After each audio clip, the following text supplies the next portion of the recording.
ইনকিলাব মঞ্চের মুখপাত্র শরীফ ওসমান হাদি ইতিমধ্যে সন্ত্রাসীদের গুলির ঘটনায় মৃত্যুবরণ করেছেন। ইন্না লিল্লাহি ওয়া ইন্না ইলাইহি রাজিউন। আমার জানা বিষয় হলো,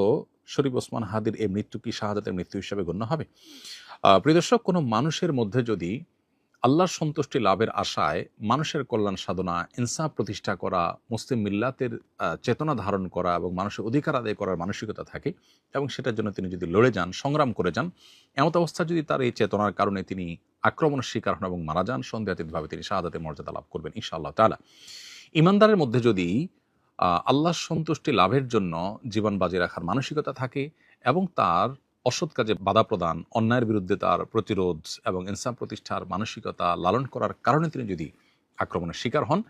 তাহলে সেক্ষেত্রে তিনি অবশ্যই শাহাদাতের মর্যাদা লাভ করবেন। সেই জায়গা থেকে শরীফ ওসমান হাদিকে আল্লাহ তাআলা শাহাদাতের মর্যাদা দান করুন, আমরা সেই দোয়া করি। আর এমনিতেই নবী সাল্লাল্লাহু আলাইহি ওয়াসাল্লাম বলেছেন, মান কুতিলা দুনা দামিহি ফাহুয়া শাহীদ। যে ব্যক্তি কারোর হাতে খুন হয়েছে, জীবন রক্ষা করতে গিয়ে তার জীবন খুন হয়েছে, অর্থাৎ সাধারণ ধস্তাধস্তিতে অথবা কোনো ডাকাতের হাতে মারা গেছে, সেও শাহাদাতের মর্যাদা লাভ করেন। তাহলে সেক্ষেত্রে দ্বীনের কথা বা মুসলিম মিল্লাতের কথা বা মুসলিম চেতনার কথা বা ইনসাফের কথা বা মানুষের অধিকারের কথা যদি কেউ বলতে যান মুসলিম হয়ে এবং আল্লাহর কাছ থেকে যদি বিনিময়ে আশা করেন, তাহলে তিনি অবশ্যই শাহাদাতের মর্যাদা লাভ করবেন। অনেকে আছেন যারা বিপ্লবী মানসিকতা ধারণ করেন, তারা অন্যায়ের বিরুদ্ধে সংগ্রাম করেন, তাদের সে সংগ্রামকে আমরা অবশ্যই শ্রদ্ধা করব।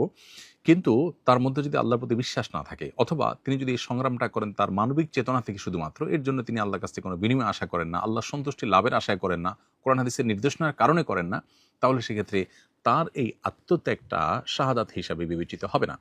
শাহাদাত বিষয়টা আসলে নিয়তের সাথে সংশ্লিষ্ট বিষয়।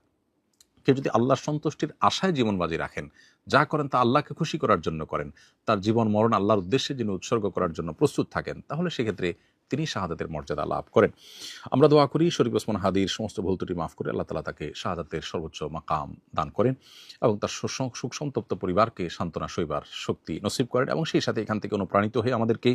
আল্লাহর সন্তুষ্টির লাভের আশায় জীবন বাজি রাখার মানসিকতা আমাদেরকে ধারণ করার তৌফিক দান করুন। বস্তুবাদের এই পৃথিবীতে আমরা বেশিরভাগ মানুষ দুনিয়ার মোহে এতটা মোহাবিষ্ট হয়ে গেছি যে আমরা প্রত্যেকটা মানুষ শুধু বাঁচার জন্য সংগ্রাম করি এবং মরতেই যখন হবে তখন আল্লাহর রাহে আমি জীবন বাজি রেখে যেন মরতে পারি, আমি যেন অন্যায়ের বিরুদ্ধে কথা বলতে গিয়ে যেন আমার মৃত্যু হয়, আমার মৃত্যুটা যেন শাহাদাতের মৃত্যু হয়, আল্লাহর সন্তুষ্টি লাভের আশায় যেন আমি জীবন বাজি রাখতে পারি, সেই চিন্তা, সেই চেতনা আমাদের প্রত্যেকটা মানুষের মধ্যে থাকা দরকার, এজ এ ইমানদার আমাদের মধ্যে থাকা দরকার। আল্লাহ রাব্বুল আলামিন শরীফ ওসমান হাদির ভালো গুণগুলো দিয়ে আমাদের তরুণ সমাজকে ভরে দিন এবং সেই তরুণ সমাজকে অন্যায়ের বিরুদ্ধে ইনসাফ প্রতিষ্ঠার জন্য, ন্যায় নিষ্ঠ হওয়ার জন্য এবং মুসলিম মিল্লাতের কল্যাণ সাধন করবার জন্য এবং আল্লাহর সন্তুষ্টির উদ্দেশ্যে মানব